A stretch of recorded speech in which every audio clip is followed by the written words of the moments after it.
So, welcome to another episode. Today we have Phil Masiello on, who is the founder of CrunchGrowth. So, welcome to today's show.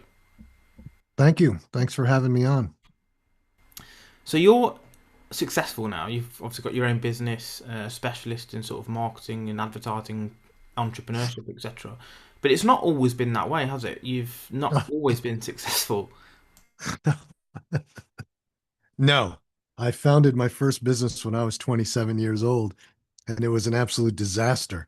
It was not good. I grew up in the food business. I grew up in the restaurant business. I went to college at University of Miami, and I was working in the hotels and restaurants down there, and I realized that I didn't want to be in the restaurant business. That wasn't a good lifestyle for me. Um, but I still knew a lot about food. So when I came back to New York, I uh, I opened up a food retail store, like a specialty food store. Um, and uh, it was the store itself did well, but I was a terrible leader. I was a terrible manager of process. I feel so sorry for the people who worked for me. Every day was chaos. It was a disaster from an operations standpoint. And although I'm not one to give up, after about 3 years of this, I was working 7 days a week and 14, 16 hours a day. It was just, I was done. And I sold it and took whatever money I got from it. And I went to graduate school, not down in Maryland, not because I thought I needed more education, but I thought I needed to think differently. And so I also, while I was down there, I made contact with this other company that was a specialty food store. They had two stores, but they had much more professional management, and they had plans to grow. So I made a small investment there, and I joined that company. And while I was in school, and really, what what happened in school was you know, before, after I sold the business and went to school, it still hadn't sunk in that I was the problem. You see, I still hadn't come to the realization that I was the problem. I was blaming everybody else. I was blaming, you know, the world, the economy, just everything. And it was about the second year that I was in school, and I was in one class, and it was all about strategy and operations. That's when I realized that I was the problem. And so I really started to pay attention to the company that I was involved in, Sutton Place, and how they were operating. And I realized, that I really wasn't a good leader, and I really wasn't a good manager of process. So after that, I had worked for that company for quite some time, and we wound up selling it. But I had this idea to do another type of concept, smaller stores, similar to what you have in the UK with Marks and Spencer Metro model. And I actually saw that, and that was an inspiration. And um, I started them, called the Daily Markets, and that was much better. I was much better at it. We had opened up several stores, and it was around the time in the early 2000s. And I thought, I wonder if you could sell food on the internet and on e-commerce. So we set up an e-commerce site and started selling food, and we were pretty much the first internet site, first e-commerce site selling food. And the beauty of it was that we had bootstrapped about four stores, five stores in Washington D.C., and nobody really cared about the stores. But we had this website, and we probably did close to 1 million the first year on the website, totally unprofitable. And everybody was focused on the website. We had these four beautiful stores that were generating sales and revenue and profit, but nobody cared about them. They cared only about the website. And this supermarket chain came and said, because we were trying to raise money to grow.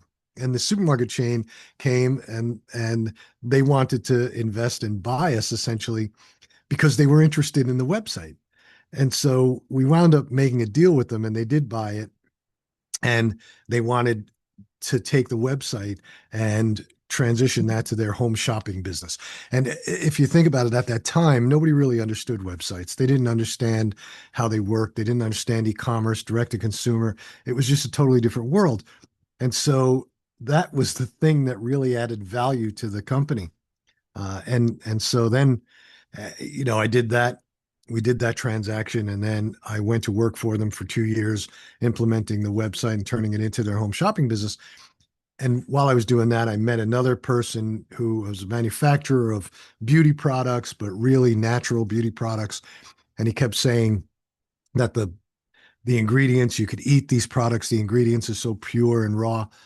And it occurred to me that there was a woman named Carol Alt who was a supermodel, and she was always taught, she had written books on the raw food lifestyle. And so I got this idea to brand the products with her. And I met with her, I showed her the products, and we wound up launching a brand. She was a partner in it called Raw Essentials. We launched it on the shopping channel at HSN, shopping channel in Canada, and then a couple of them around the world. We were one of the first brands to be on Amazon in 2006 the after they opened up the platform to other things other than books, CDs, music, and that brand was successful. We had run it for a bunch of years. We sold that to a division of Johnson and Johnson, and then we built a shaving brand, and we were the only ones out there with an American-made razor. We had Schick supporting us and providing us with a razor, and that went very good for a couple of years. And then we had John Scully on the board. John Scully was an investor. He's the guy who supposedly fired Steve Jobs from Apple Computer, and they invested in us. And then we did that for a couple of years, and all of a sudden, like everybody jumped into that business. For some reason, it became everybody wanted to be in the shaving business. Harry's Dollar Shave Club, everybody jumped in, and we had something that everybody needed and wanted, which was an American-made razor from one of the big razor companies. So we wound up exiting that. I thought it was premature personally, but after that, Energizer came to me and said, "Look, we don't know anything about direct to consumer. We need help. We sell to Amazon. We don't know how to sell on Amazon. All of our websites are B2B. They're not B2C. Can you help us?" And that sort of set the foundation for CrunchGrowth, what I do today, because we became an agency for that portion of their business. And then we started taking on other clients. We deal strictly with consumer products and brands that are building consumer products. Our strongholds are beauty, food, and personal care. We do other things, but those are our strongholds and strengths. And so that's sort of what we do. We've been doing that for about 12 years. It's interesting that sort of arc. You've come from a start position of very much like Jim Rohn says, and his mentor El Shoaf that said, it's not about the government, the economy, the weather, the city that you live in. It's about you, because for all of those same variables, there's someone else there in a Bentley, a Rolls Royce, owning multi-million-dollar empires. So the only variable is you, and it's good that you'd managed to understand that it is you who has to change, and the fact that you'd gone to college or university to try and change that method of thinking and pivot into something different with a new mindset, with a new hunger, and do multiple different projects that have been successful along the way. And one of the things you mentioned right at the start of that sort of story that you've told about your sort of background was that you mentioned you were a bad leader. What did you mean by that specifically? I wasn't, a leader. When you it took me years to learn this, but when you have a business and you're the king of that business, right? You're the person in charge of that business. It was your idea, you developed it, you went out and started it, and now you have to bring people in. You have a responsibility to those people.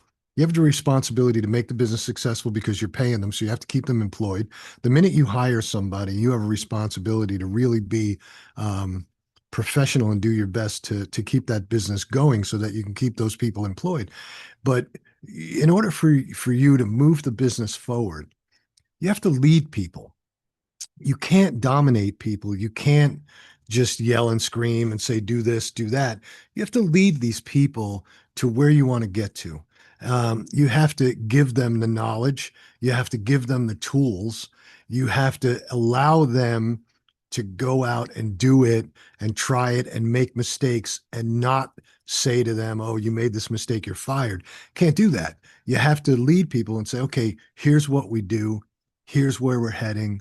Here's why we're heading this way. Here's what the ultimate goal is. And this way, you get everybody on the same page and everybody starts marching towards the same end goal. Um, People used to say, you always want to hire people that are smarter than you. And I never bought into that, because then what you do is you wind up with a whole bunch of smart people bumping into each other. It just doesn't make any sense. What you want to do is hire people that share your vision, and they don't have to share your exact vision for where you want to get the business to get to, but they have to share your vision for, the messaging and the mission of the company. And so that's what your job is. Your job as a leader. In my first business, what I thought was, hey, I'm the entrepreneur. It was my idea. It's my concept. So I need to have all the answers. No, I don't have to have all the answers. A leader doesn't have all the answers, but a leader can help people get to where they need to get to. And that's what leadership is. And a leader has to implement the processes that allow people to do their job and to do it successfully. You can't say to people, build a house and not give them a hammer, nails, a saw. You can't do it. So you have to be the leader that gives people and builds the processes and the tools to be able to get the business to be successful. It's like being a dad, isn't it? When you're in charge of a business, you want your family to be aiming in the same direction. Yes, you've got different characters in there, males, females, introverts, extroverts, different expertise. But essentially, you're captain of that ship. As you said, you have a responsibility to get from one side of the Atlantic Ocean to the other. And you have to have processes, you have to be able to delegate. And actually, when things go wrong, you have to be the calmest person as well. You are a counsellor, a manager, a leader, an operations director, an accountant, you're all of those things together. And you have to maintain that element of calmness. It's like a general. If you had a general, so imagine two generals. One was saying, oh, this is going to be really hard, it's going to be, you're probably going to die, and he's always stressed out pulling out his hair. Or there's another general saying, look, we've got a plan, we're all aligned to this end goal, it's going to be easy, we've done our training, we're going to walk this, and we've got a campaign towards whatever it's going to be. Which of those two are you going to follow? The stressed out guy that hasn't got a Scooby-Doo and is scared about what's in front of him, or the calm guy that's got a plan, believes in it, and has everyone on board? And I think that very much comes from both a military side to business, but also in your own personal life as well, whether you're managing yourself or a family or a household or even, a startup company. Yeah, I agree. Leadership is no different. Running a business and leading people is no different than being a parent. You're a parent. You have to give people the ability to grow. You have to help them grow, and you can't get mad when they make mistakes. Now, certainly, if somebody is in the business and they keep making the same mistake over and over again, then that's not a good fit, and you certainly do have turnover. But for the most part, you want to give people the leeway. They're going to make mistakes. I make mistakes every day, and so you have to teach people and learn from that. A good leader is also somebody who teaches, somebody who shares knowledge, who shares their experiences and what that's sort of taught them along the way. So yeah, it took me a while. I don't think I was great at it until probably the beauty business. That's when I think I really got great at it. And believe me, I told you about the good businesses, with the exception of the first one. But along the way, there's been some other ones that I got involved in that weren't so good, because, one thing about myself is I always fall in love. I always fall in love with a great idea, and sometimes you get outside of your comfort zone. I'm really good. And our company is really good with consumer products. And like I said, beauty, food, and personal care are our strengths. But people have come to us with um, fashion, and I shouldn't get involved in fashion, and I did get involved in fashion business, and I shouldn't have because I don't know anything about fashion. I don't understand it. I don't, not. I understand the mechanics of getting products done, designing, getting the products from wherever it's manufactured. That I understand. It's the selling of it because fashion is 100% emotional. People, you could get a million coats, million jackets out there, right? And that's a very functional thing because it's cold outside, you want to stay warm. But that's not how people shop. They shop on a very emotional level. And so it doesn't matter what you're buying. It could be a t-shirt. They're shopping on a very emotional level. And that's a whole different ballywick than sort of what we do and how we do it. So I've gotten myself involved in a couple of businesses that I shouldn't have been involved in, and I know that. I know what my limitations are, but I continue to do it because I'm a glutton for punishment. But the thing is you don't know until you try stuff, first of all, and secondly, as you said, it's coming out of your comfort zone. You're comfortable with the personal brand, hygiene products, etc., and food, and maybe you're like, do you know what? Let me see what we can do, and maybe I can extrapolate my knowledge to a different sector. And I think you're right with fashion. It's very weird because you get staple brands that have been there forever, and then you get cycles and trends. So Burberry was a big thing back in the day. I mean, it's still big now, but it was a massive fashion thing. Everyone had the Burberry cap Sure. and the coats. And then you get these other random brands that come through. Like a lot of girls wear white fox, and it goes through cycles. And as you said, I think it's very much social proofing with clothing and branding. Like you get, a few cool people have it, and everyone wants to have it, and it becomes this cool thing. Then it becomes oversaturated, and a new thing comes out versus like a staple of, just use a basic Nike, Adidas, etc., which are staple brands.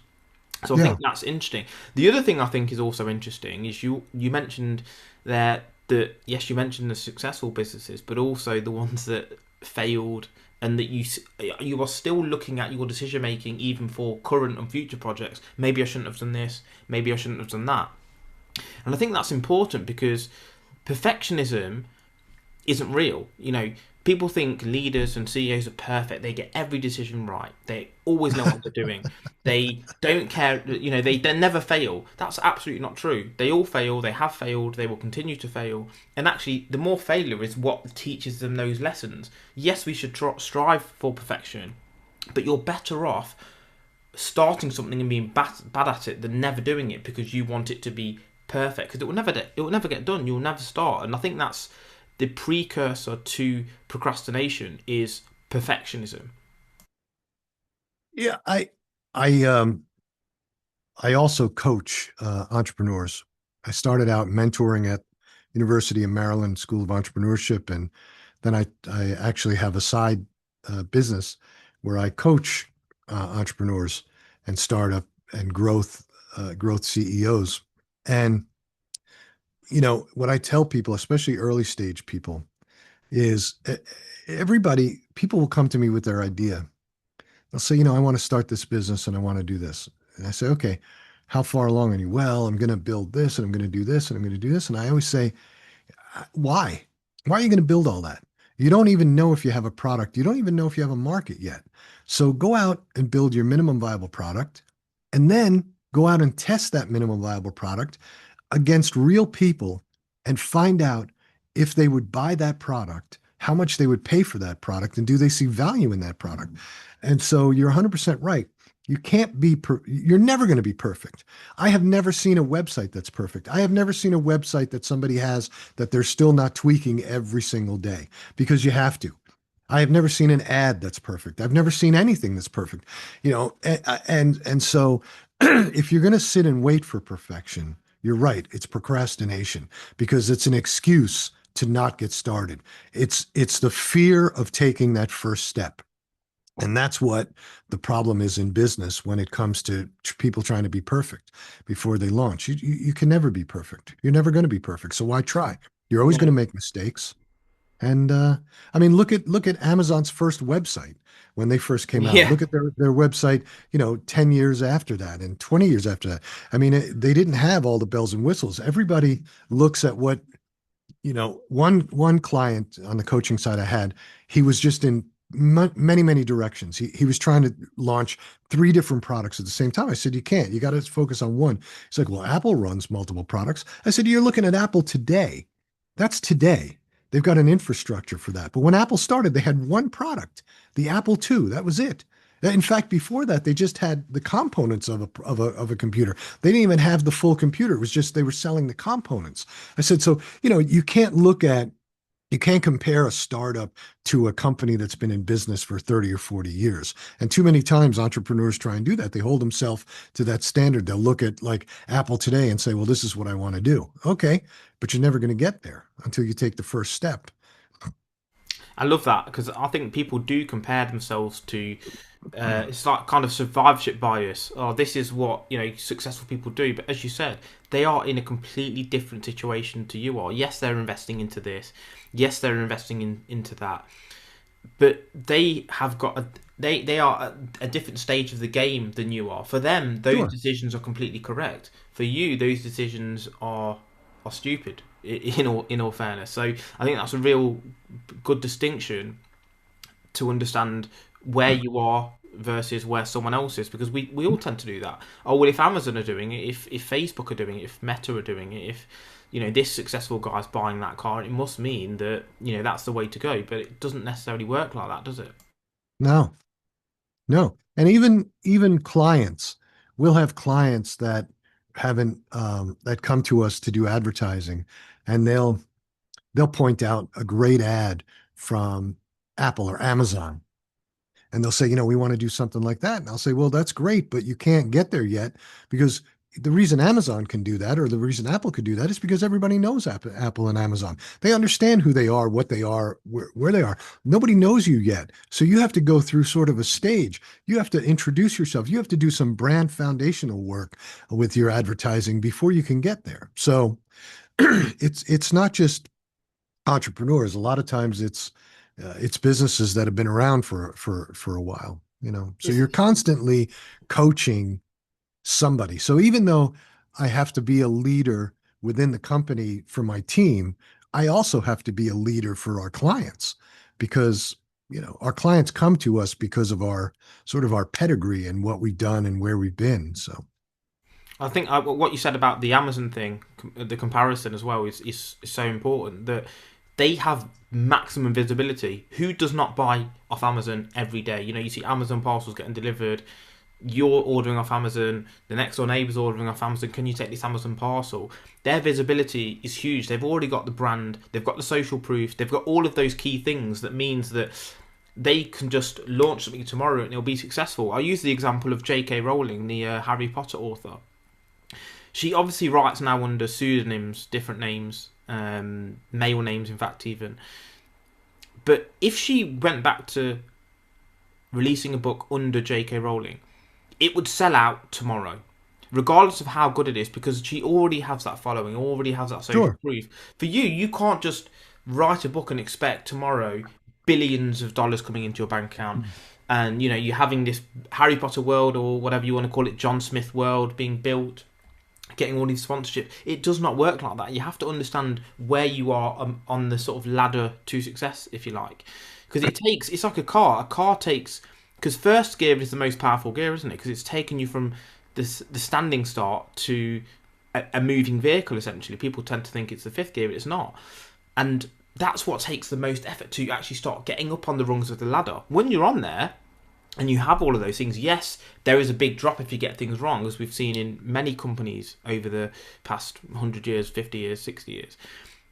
But you have to understand where you are relative, and that's where people like yourself or coaches in general come in, and to try and really establish from someone outside looking in where you really are, as opposed to where you think you are.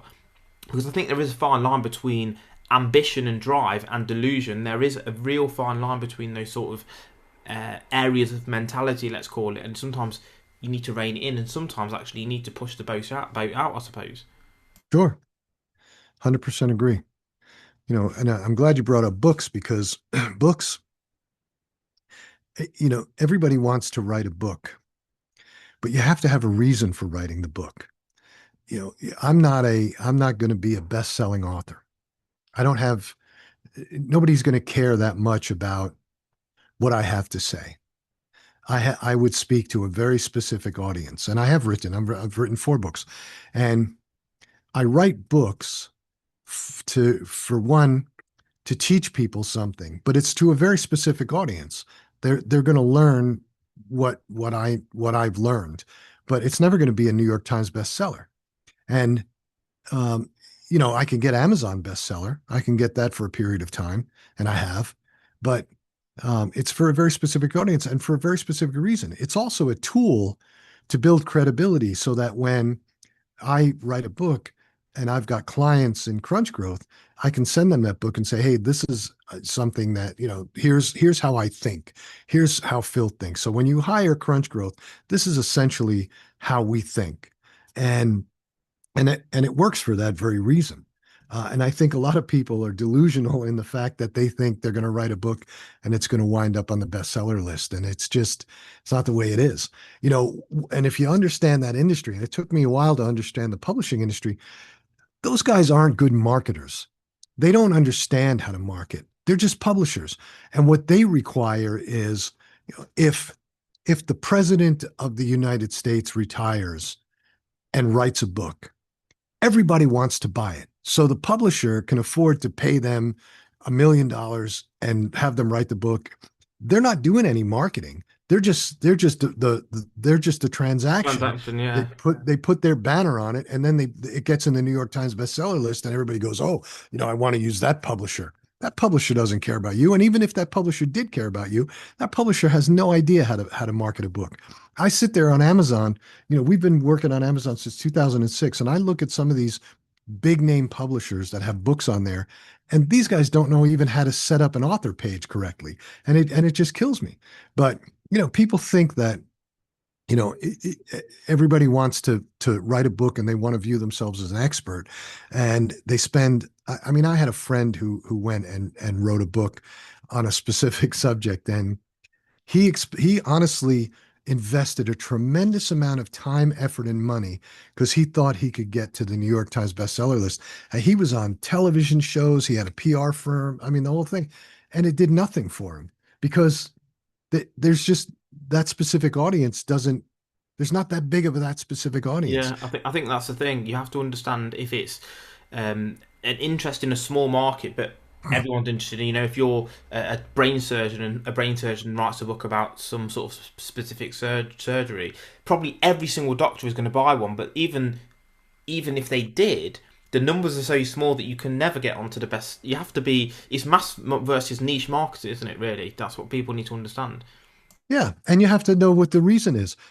I write a book, and I just finished my last one, The Why Behind the Buy, and I take it and I basically buy a bunch of books for myself, and I send them out to prospective clients with a little handwritten note, and that's sort of a lead generation tool. Yeah. I don't expect to sell a million. I don't expect to sell a million books, and I think even if I did sell a million books, I think I figured it out that I'd probably make, all clear, probably $20,000 after all expenses were paid and everything.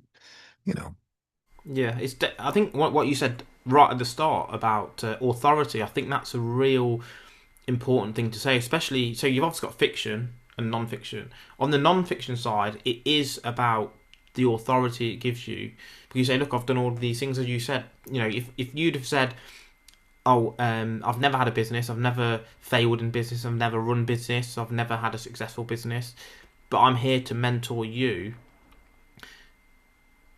they would look around saying, sorry, how much did you want to be paid for that? yeah. And it's one of those things. But we all have to start with nothing somewhere. So it's just, I think it takes a lot of courage to actually take the first step, and obviously for yourself as well. Because I'm a strong believer in mentality and having that drive that's saying the obstacle is away. Look, you could fail, you can go bankrupt. Doesn't really matter. They've taken your money. They haven't taken what you've learned, what you know, your drive, whatever. And the first business at 27, I think you said, was a failure. Yeah. And Yeah. But that didn't stop you. You re-educated yourself, you pivoted, and now you've obviously gone on this different trajectory. And that's what I would say to everyone, is that take the first step, and if you fail, don't be scared to get back on the horse again, because you don't know what's going to happen. All it takes is, one right move, two right moves, and, suddenly you're in a different league, a different arena, and that's where you can grow, develop, and really sort of show your wings, or shed them essentially. Yeah, fear of failure is one of the biggest obstacles for entrepreneurs to overcome, startups especially. And I tell everybody that I coach, when that fear sets in, because it doesn't go away. When you're the first year you're in business, the second year you're in business, you start to get money's coming in, you're generating revenue, but there's times when cash gets a little tight and things happen. I don't know any entrepreneur ever who hasn't had an oh my God moment that where they thought they were going to fail, even up until people that have been around for 10 years. And that fear of failure sets in. And I tell entrepreneurs all the time, you're not going to die. You're not going to die. The worst case scenario is you fail and you lose money. Okay. Okay. That's the worst case scenario. You're still going to probably have a place to live. You're still going to be able to go out and get a job. You're still going to be able to eat. So, don't worry about it. Don't focus on the fear. Don't focus on the fear of failure. Focus on the job ahead. Every day you have to think about what you have to do to succeed every single day. And don't worry about failure because it's inevitable. Everybody fails at something at some point in time. Everybody does. Of course, it's Um, like how many times have you missed a basket? Because obviously you're America based. Is that right, Phil? Yeah, you're in New York. yeah. Yeah. So how many basketball hoops have you missed in your lifetime? Oh, yeah, of course. I But mean, thousands, right? but but but Michael Jordan has missed more than you, but he's better than you. It's that whole argument, isn't it? You have to have missed more to be better. It's like judo. I always use the example. My coach has been thrown more times than me, but he's better than me Yeah, because he's had yeah. more fights, more experience, and that's what people don't understand. In order to be that guy, if you want to be the best boxer in the world, you have to be punched in the face a lot. If you don't like being punched in the face, if you get, as you said, the failure anxiety, which is kind of the same thing in that respect, fear of failure, you're not going to make it. So you have to or make the decision to say, do you know what, I'm going to chart this course, and any obstacles that come in the way, I'm going to go for it. And as you said, what's the worst that can happen? You go back to the job that you hated. Why not? Or maybe you do this a whole side hustle thing where you do both for a period of time, see how it goes. If you are sort of risk averse in that respect and don't want to jump ship, everyone's different, and they have different stress level tolerances, I suppose, in terms Yeah. of what they can handle.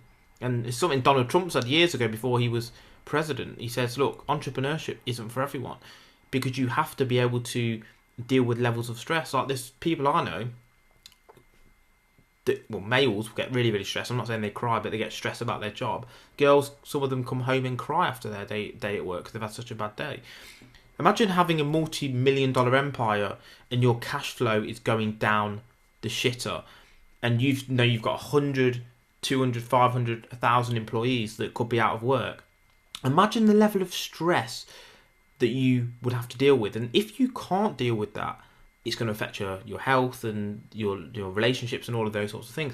So I don't think entrepreneurship is for everyone, but at least try it and work out that maybe it isn't for you. You need to try things first of all. It's like you said about the clothing thing. You tried it. Maybe at this point you still think maybe it isn't for me. I don't understand the emotional selling or whatever. But there might come a point in time where you revisit it and it maybe becomes your new bread and butter. You never know. Never say never, as they say. Well, I never say never, but I laid out for you the the first business that failed and then the four successes.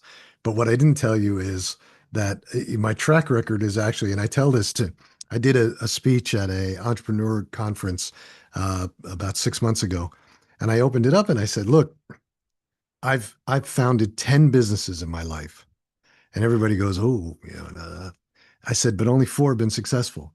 I said, "But when I reflect on that, I think." When the best baseball player, Derek Jeter or anybody gets up to the plate, they're batting 300. I'm batting 400, so I feel like I'm better than they are. But I know I've what you gotten mean. myself I've gotten myself into some businesses, and I've gotten myself into the situation that you outlined, where it's, you're all in, and all of a sudden, you got multi-million dollars worth of debt, and you're trying to figure a way out, and it just didn't work. And so, you know, and it is stressful, but you put yourself there, and you have to. Um, I learned a long time ago that you have to figure out how to manage your stress no matter what in life. And that's why I wake up every day. I spend about an hour exercising because, in my opinion, that reduces my stress level, puts my head in a different space, and then I'm able to better focus for the day. And I like to do it early when nobody else is around, when it's dark outside, because then nobody can bother me. Because the minute I start looking at my emails, there's always going to be something in there that all of a sudden starts triggering stress. Something happened somewhere along the line, a system broke down, whatever it is. It happens almost every day. So, Yeah, 100%. And as you said, it's about you finding something that's right for you. So, for example, for you, it's exercise, getting them endorphins flowing, clearing your mind. For other people, they like the meditation or journaling or time away from all electronics. Maybe it's walking the dog, something that clears their mind. Certain types of music, for example, speaking to a therapist, coach, counselor, whatever. Something that's going to keep you grounded and help you to manage the level of sort of cortisol that's in your body, essentially. But I just want to go back to the point you mentioned about the 4 out of 10 businesses, because it's something that Roger Federer talks about, obviously one of the greatest, my personal favourite tennis player of all time. He talks about the amount of points he won, and I think it was only like 51% or 54% of points that he won. But he won all of those championships because even then it's only 50-50. yeah. But he still, and I found that a crazy stat. He actually said this on one of his speeches. He goes, "How many points, percentage-wise, do you think I won?" And it's absolutely crazy. Like mathematically, the sort of what you think it should be and what it actually is Yeah. there's so much disparity there. But then it sort of makes sense, and I think that is the case with life in general. You've got to flip a coin and see what happens with some level of expertise to back it up, of course. Yeah, absolutely. It's y- y- you're never going to win 100% of the time. I don't know anybody who wins 100% of the time. And frankly, anybody who tells you that they win 100% of the time, or they tell you that they're the greatest and this and that, they're lying to you. I'll tell you something. I like to get involved in communities, entrepreneurial communities, startup communities. And I was about to get involved in this one. But I'm always cautious because I say, look, I don't want to get involved in a community where everybody is talking about how great they are, and we get on the calls and everybody's talking about, the wins that they had last week, because that doesn't help anybody.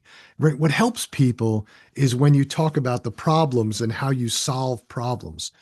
And the guy who's trying to get me to join the group, he's telling me about this person that they just got in who's had 30 exits, 30 business exits. And I said, "What?" He said 30 business exits. I said, 30 business exits. I said, "Let's think about that." I said, if the guy is 50 years old, then he's had an exit every year since he was 20. I said, "Does that even make sense to you on any remote level?"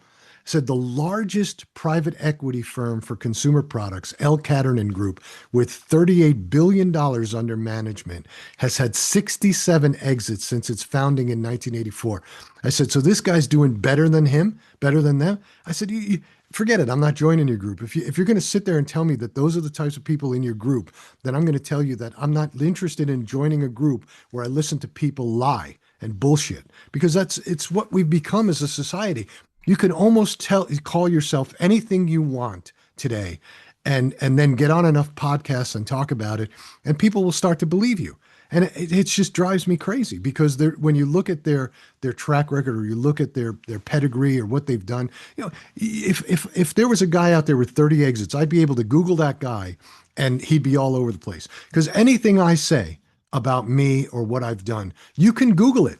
You can see because it was in the newspaper, my pluses and my minuses. Failures were in, pluses were in. And you can see almost everything I've done. And I'm always upfront about it. And I post about it. I write articles about it. I put images in there about, for validating it. So people know I'm not lying, but I'm also very exposed. I'll tell you what I did right. I'll tell you what I did wrong. I'm going to tell you right now that if anybody tells you that they're right 100% of the time, that's impossible. Impossible. 100% agree. And I think when you're actually good at something, generally other people tell you. You don't have to tell people, oh, I'm so good at football, I'm so good at tennis. No, everyone, coming back to Roger Federer, just because it's what we recently talked about, he doesn't have to tell anyone, I'm well good at tennis, I'm awesome. Yeah. Everyone he speaks to goes, you're wicked at tennis, you're great at tennis, you're my favourite tennis player, you're awesome at tennis, you're great at tennis. I think he knows now that he's good at tennis. Other people will tell you, you're good at something, you're a great singer, you're this, that. And I think that's a better way to be. Wait till people tell you. If you're good at something, people will tell you, because people don't give compliments lightly either. People don't always like saying good things about other people. And when they do, it's about taking note. And I just want to come back to the other thing you said about people who just keep celebrating their wins all of the time. I saw two groups, or heard of two groups. One was a sales group. Instead of celebrating all of the clients that they had generated, they would have a WhatsApp group and talk about all of the ones they lost. Oh my God, I got absolutely bombed out of this meeting. I rang her up and she told me to fuck off and all this sort of stuff. And I thought that was quite healthy. And then there was another one about guys who were going up to girls. And again, instead of saying, oh, I went out on a date with her, I got her number, they would talk in the inverse way. They would say, oh my God, mate, she slapped me, or, she told me to fuck off as well, or whatever. And I think that was quite a healthy way to go about it. It grounds you, you understand it can be funny, you don't have to take things so seriously, it gets rid of your fear of rejection and judgment by others. And I actually thought that was a really interesting way to flip the script on what most people do. Most sales teams, I'll show us your success stories. Actually, let's try the opposite. And yeah, I just thought that was quite interesting, really. Well, I mean, it's the truth, right? If I get on, if I have a group, and everybody gets on and talks about how great everything is last week, then we get off and go, well, what did we learn from that? That all these people are great, that nobody has any problems. Okay, then then there's nothing to learn. You join a group because you're trying to learn something. And if everybody's doing great and everybody is having great success, then nobody needs the group. So, we're going to start a group because I got so frustrated with it of we're going to talk about the failures every week. We're going to talk about what we can do to help, and we'll have people on that can help you work through it, because that's the only way to help people. Nobody is, and even in our business, I'll tell you, I have a TV show. I interview entrepreneurs and startups, startup founders, and people who have scaled. And we're in our fifth year, and I love doing it because I learned from it. I still am learning every single day about different things. The world changes every day. AI is a big deal, and the economy is a big deal, and things are a big deal. But it's all in how you focus on it and how you handle it that determines your success rate. So, we're here to constantly learn. At least I am, and the only way to do that is to expose yourself to other people, and you can give out what you know, and then take in what they know, and It's it's sort of a sharing ideal. It's a value exchange, isn't it? I mean, let's just take this podcast because it's easy to discuss. It's having a conversation like this. It's good for me. I learn things. It helps grow the show. It's good for you to be able to talk about your experience, your services, and it's good for the audience. They're getting value from it. And I think the best businesses, and I'm not saying I've got the best business, by the way. I'm just saying as a type of business, you want everyone to be a winner. It doesn't have to be a zero-sum game all of the time. I win, you lose. In fact, the better businesses, coming back to clothing, the business gets paid for a lovely piece of clothing, and the other person has a piece of clothing they like. Maybe they can attract a partner. They feel good in the when they look in the mirror.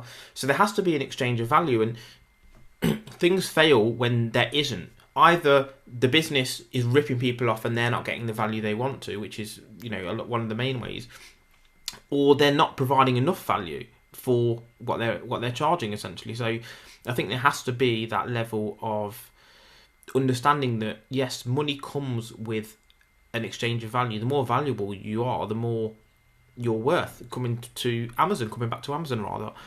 The reason that's worth so much is because they can get pretty much any product you want to your door next day at a reasonable price. In fact, probably, if not competitive, even probably the best price you're going to get, the fastest. That's an exchange of value, and that's why they're worth so much. Well, if there was no value in it, I think the last statistic I saw was that in the US, 98% or 96% of US consumers have the app on their phone. 96%. So, and it's the first place that people go when they hear about a new product. So, if that weren't the case, if they weren't providing value, they wouldn't have existed for so long. And it's the same thing when a company goes out of business. You hear about businesses going bankrupt, and on social media people go, oh, it's the economy, it's the economy, it's the economy. It's not the economy. The reason that Bed Bath and Beyond went bankrupt is because there was no value there anymore. There was nothing that you could get in a Bed Bath and Beyond that you couldn't get on Amazon or any other e-commerce site delivered to your house for less money. you know, the big one here is there's a restaurant chain, Red Lobster. It's in bankruptcy. But there's no value. I mean, there's just no value there. When was the last time? And I always ask people, okay, you're talking about the economy. When was the last time you ate at Red Lobster? Oh, I never ate there. It was terrible. Okay, great. There's your reason, right? There's the reason it's not working. Joanne Fabrics went out of business, of course, because you can get fabric online delivered to your house. So why would I go to a Joanne Fabrics? I mean, people, it's amazing. But you're 100% right. If there's no value there, people aren't going to use it. And the thing is, the same thing applies on the inverse though, because as you said, the value is so high on the online market for things that town centres are dying. Shops are going from the high street or whatever, and I'm a hypocrite because I shop online, but I don't want the high streets to die.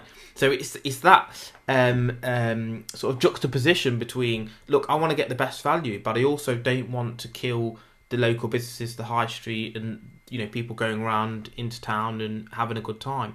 But there has to be something about the value exchange in order to drive people back to that position, if that's going to be the case. You mentioned the clothing or cloth provider.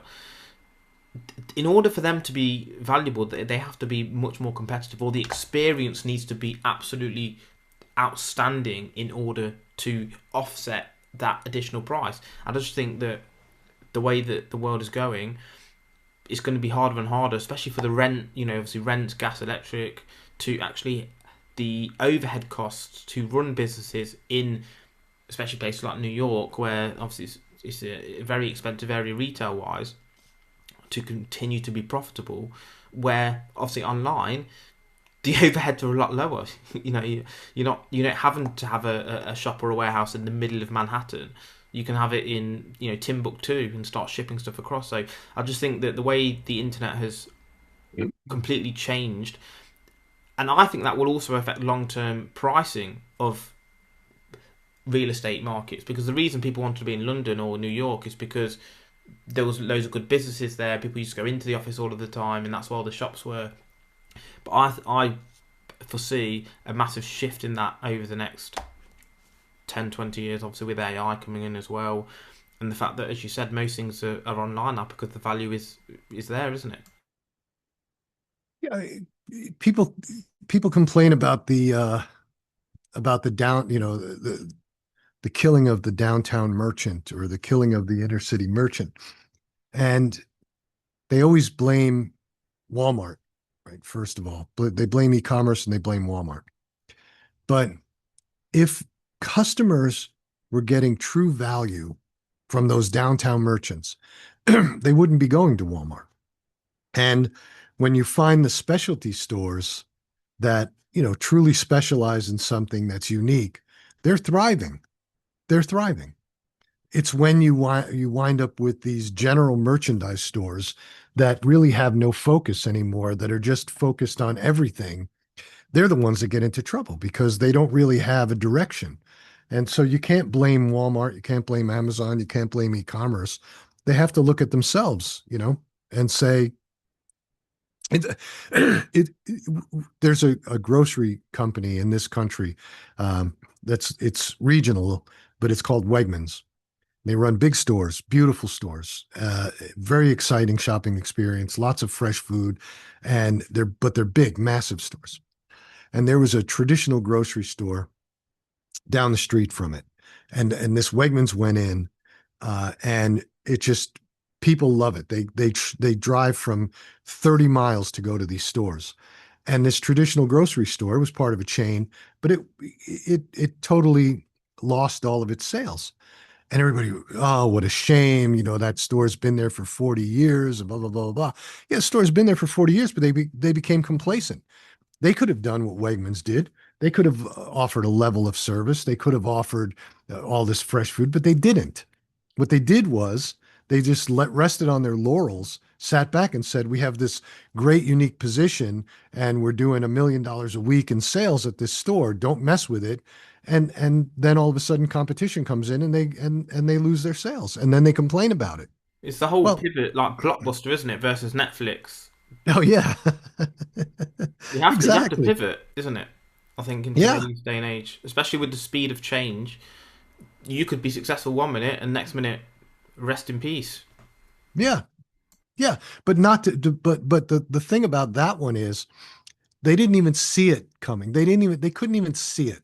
Even when it was brought to their attention, Blockbuster and Netflix, even when Netflix went to Blockbuster and said, we'll sell to you, they still the management couldn't see it. The same thing with Borders Books. Here, this is even a better one. Your Borders books Borders Books, um, there was a CEO of Borders Books that came from the supermarket industry. This is early 2000s.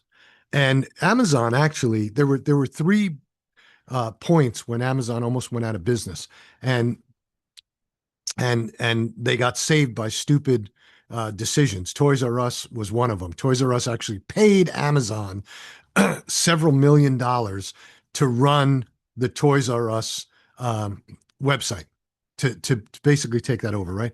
So Borders comes to them and said, because the CEO didn't understand e-commerce, they never thought that customers were going to stop coming to the stores.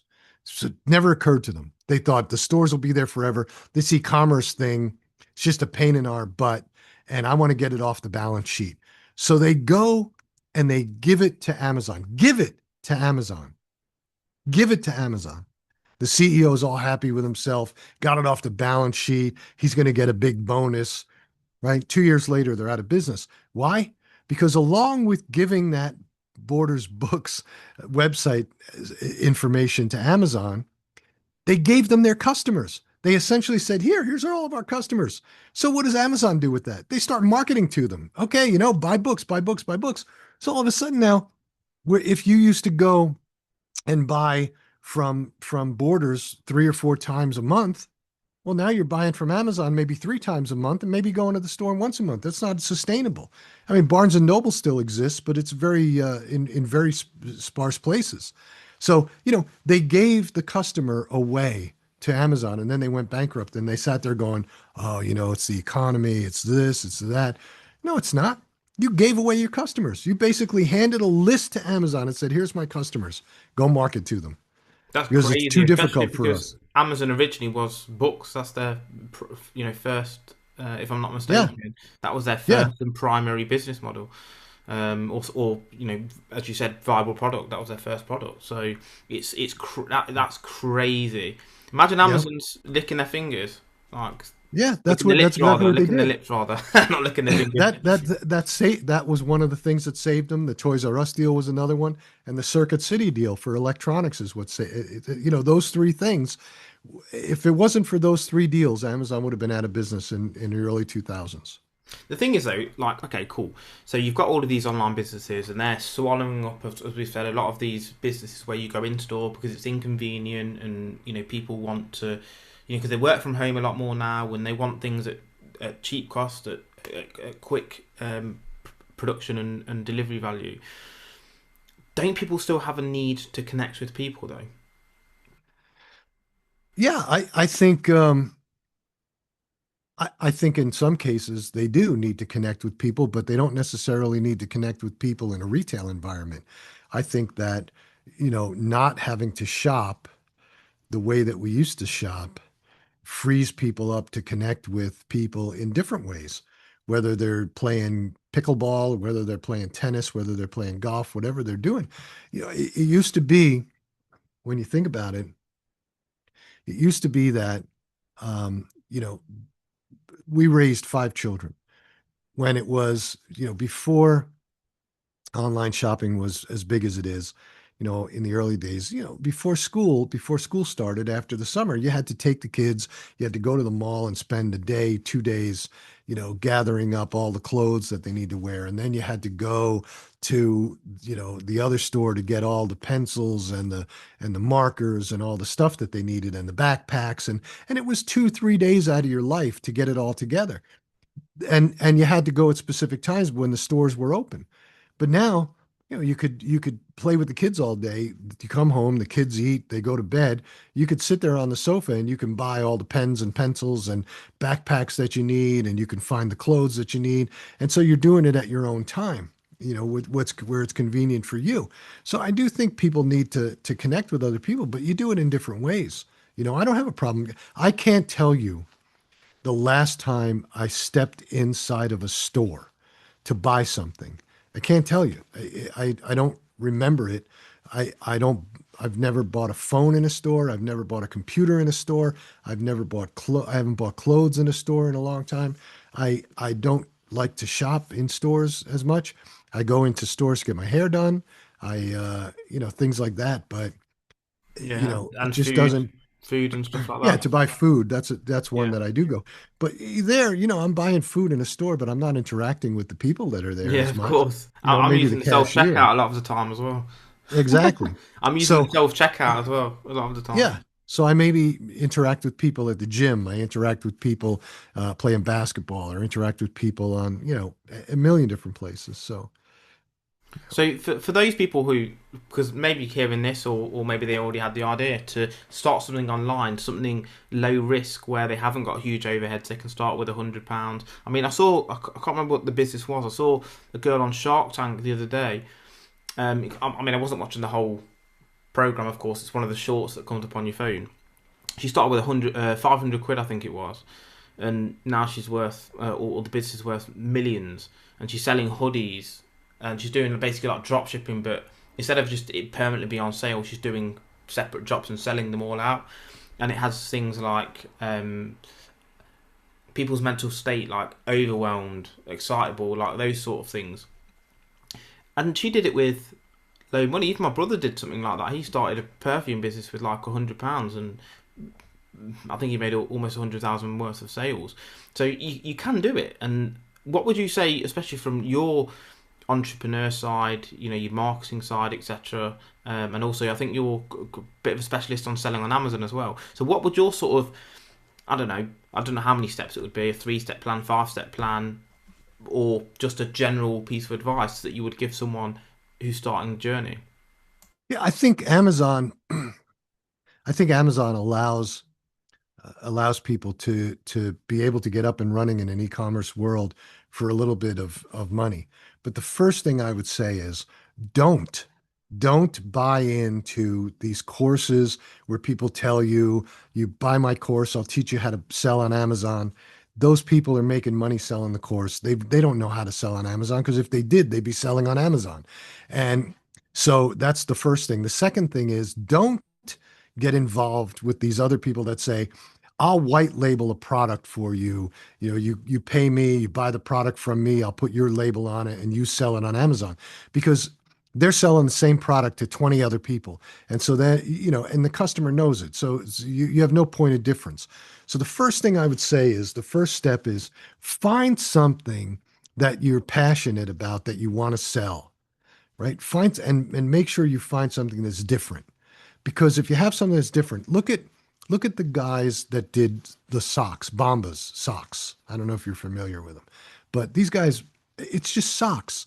And but they did them different. They did them in different colors. They did them in different ways, and they had a point of difference. And then the other piece was their social message, which was for every pair of socks you buy, we donate a pair of socks to homeless shelters.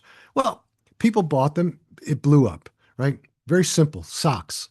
They they started out with virtually not a lot of money. Then you got the guys that do the t-shirts. I forget the name of the company, but their pitch is, it's not that you're fat, it's that the t-shirt doesn't fit you correctly and it makes you look fat. And but again, it's just a t-shirt, and they didn't have to buy a huge amount of inventory. When it comes to t-shirts, you're talking about, small, medium, large, extra large, double X, and then colors. It's not like women's fashion where you have to have, 40 sizes and 40 colors, right? It's a whole different world. Look at look at the guys with Truff hot sauce. Look at what they did with hot sauce by just elevating hot sauce, which is probably the lowest barrier to entry product I've ever seen, because it is so acidic that nothing can live, that you don't have to worry about going through USDA or FDA approval to sell it. You can make it literally in your house, bottle it, and sell it. But these guys elevated it, added truffle flavoring to it, put it in a beautiful bottle, and they sell hot sauce, and they've gone after it in a huge way. Graza olive oil, all these people. So you got to find a product that's different, and then you create your brand, and then you start selling it. But you have to have that point of difference, because if you don't have a point of difference, then you're just a Me Too product. And I think that's where a lot of people fail and a lot of people get it wrong. They think that it's easy, and that's why I say don't buy into these guys that will, private label. I'll make the product, I'll put your label on it, because you're just selling the same thing that everybody else is selling. Then the other side of it is these guys on Amazon that sell, they're resellers of existing brands. Oh, don't worry. You can buy Colgate toothpaste and you can buy Crest toothpaste and you can sell it. Yeah, you can sell it, but the only person making money in that equation is the guy selling it to you. Because once you're responsible for selling it online, there's 20 other people selling it. And what's the differentiating point? Price, that's it. So you don't wind up making money. The guy who sold it to you makes money. So come up with something unique. Go out and figure out your selling proposition. Get a small amount of inventory, which you can get today. There's no product that you can't get where you can buy 100 or 200 units. You can get it anywhere. Alibaba, you can get it all over the place. And then you start selling and see where the market takes you. I had a friend, these athletic compression socks, for athletes, people who run and stuff. They wear compression socks, which helps in recovery of recovery from a long run or recovery from a hard workout. He started out with compression socks, built a brand, and he just went and bought compression socks, put his brand on it, and had a great story about it. And then he started expanding into other things: compression arm sleeves, compression shirts, compression shorts, compression this. And the next thing you know, he's got 15 items, and he's got a brand known for compression, for athletic compression, for just amateurs. And so he started out selling on Amazon and his website, and he turned it into a multi-million-dollar business. But again, he went and found a product and put his mark on it. So That's it. Sometimes you've got to throw shit at the wall and see what sticks. I will say absolutely. that. You don't know, although you've got that inner drive and, this is going to work, this is going to work. Hundreds of people have had that and it's not worked. And sometimes the more things you try, like you said, 4 out of 10, you throw shit at the wall with a few different things. And when at the outset, you would have thought all of those would have worked 100%, but they didn't. And you don't always know which ones will either. Although you think you do, and I don't mean you specifically, I mean you as a generic. No. I understand. You're right. It's you don't know, so you have to try. it's a numbers game, as they say, but also the quality of your idea. Of course, we're not saying, Yeah. as you said, just copy this and resell that and white label that. You do have to have an authentic idea, but the more times you try, the more chance you've got of actually succeeding. Yeah. I'll tell you that we, as an agency, most agencies are trying to get as many clients signed up as they possibly can, and that's how they grow. And we don't do that because we're focused on the long-term value of our client. We want to keep if we have you as a client, we want you to be a client forever. And the first thing we ask in the first meeting we have with you is what makes you different than your competitor? And if somebody says to us, well, we're just better, well, we're not going to take you on as a client because better is subjective. I can't build a campaign around better. So we want to know what your point of difference is. Now, if you don't know it, that's okay. Then Phil puts his coaching hat on and says, you want me to coach you through it and help you figure out what your point of difference is. Because if you don't have a point of difference against your competitor, if you're not different than your competition, forget it. It's going to be very difficult for you to be successful. And So as a you so you want marketer, so you want objective as opposed to subjective difference. yeah, you have to be different. You look at again, truffle olive oil. I mean truffle hot sauce, truff hot sauce. It's a perfect example. These guys took hot sauce, which is again a low barrier to entry, and they differentiated themselves. Theirs has truffle in it. Nobody else does. So that the fact that it has truffle in it elevated it from a low quality hot sauce to this superior premium hot sauce that they could sell in the Whole Foods of the world and all these great retailers. They put it in a beautiful bottle and they got a premium price for it. Graza, look at what Graza did with olive oil. I don't know if you're familiar with Graza, but olive oil, um, it's all very snooty, right? You look at olive oil, and for the people under 40 years old, they just want to know what olive oil do I use to cook with and what olive oil do I use to eat? Because you look at olive oil and they go, oh, this has, 248 polyphenols and this one is this and this one is that. And people are confused and they don't understand it, right? What Graza did was they came up with two olive oils, right? Drizzle and sizzle. Drizzle is you put on your salad, sizzle is you cook with, right? Good quality olive oil, but they made it simple and it blew up. I mean, it's in grocery stores everywhere, it blew up online, everywhere. And the reason it was is they simplified this complex because all the olive oil producers want you to think that it's such a complex business. This olive is this, and the bottle has to be, can't be clear. It has to be green. It has to be this. It has to be that. Has polyphenols. Has this. Okay, great. But what do I do with it? How do I cook with it? No, this one you don't cook with. Yeah. This one is extra virgin, first press, blah blah blah blah blah. And believe me, we do a lot with olive oil, so I'm talking from experience. But Graza simplified it for that group under 40, and it exploded. Yeah. So your differentiation point could just be your package, how you packaged it, or how you branded it, or what you did. But you have to have a point of difference because if you don't have a point of difference, you're just going to be struggling because then your only point of difference is price. Better is not a point of difference. Better is somebody saying, I'm better than you. Well, how do I measure better? How do you measure better? Yeah. It's, You it's know? like someone saying, "Oh, this car can go 0 to 60 in 3.2 seconds, and it's got these tires and these brakes," and they list all of the benefits. But you could stand there and say, "What the fuck does this mean to me?" And I think the Right. fact that the olive oil is sizzle drizzle is awesome because instead of you looking at the back as you've said, and the brakes and the 0 to 60 time and all of the details on the back, all you want to know quickly is what does it mean for me? What's my Right. return on investment going to be? What's this going to mean in terms of my future earnings, or how many books am I going to sell, or whatever? What's your marketing assistance going to add in terms of my sales, or what does it mean for me? Not how all of the detail. And I think that's really clever that they've got straight to the point. What do you want olive oil for?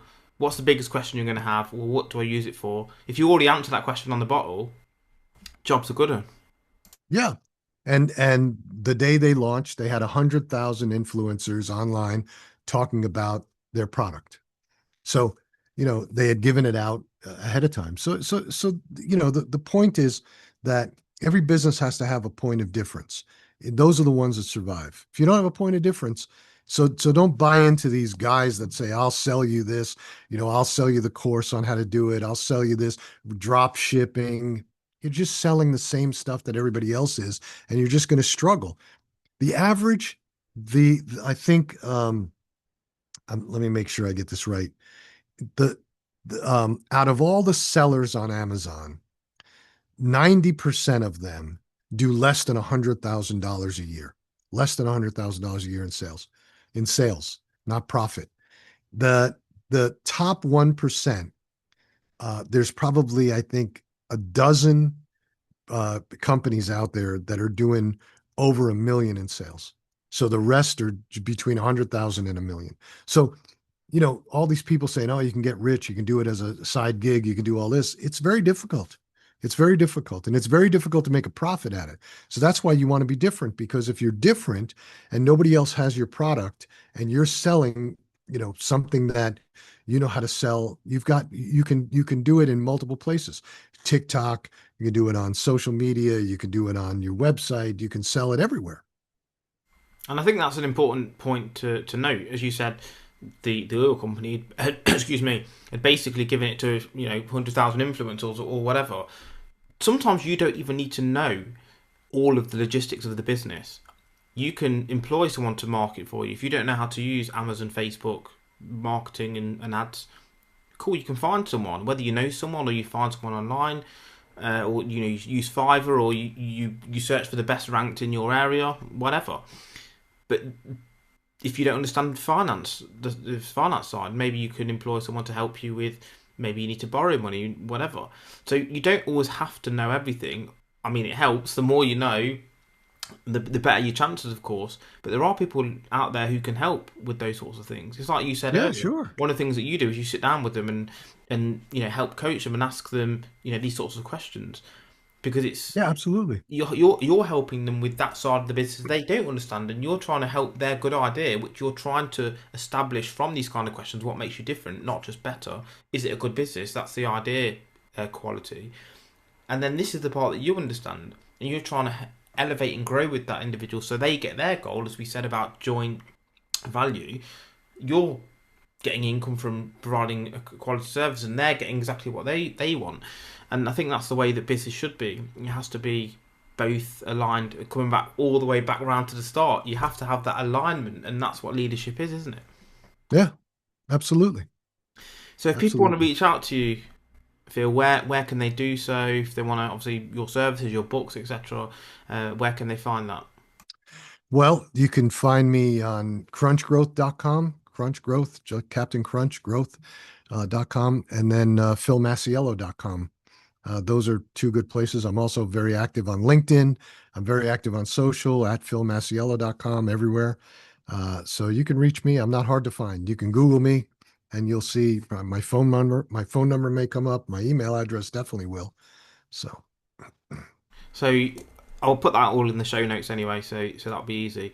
Is there anything that we've not discussed that you maybe think that we should mention? I don't think so. We pretty much hit everything. Well, that's awesome. It's been great to speak to you, Phil. And yeah, look forward to sending this live. And yeah, been a great pleasure. I appreciate it. Yeah, it was fun. Thank you. It was a good conversation.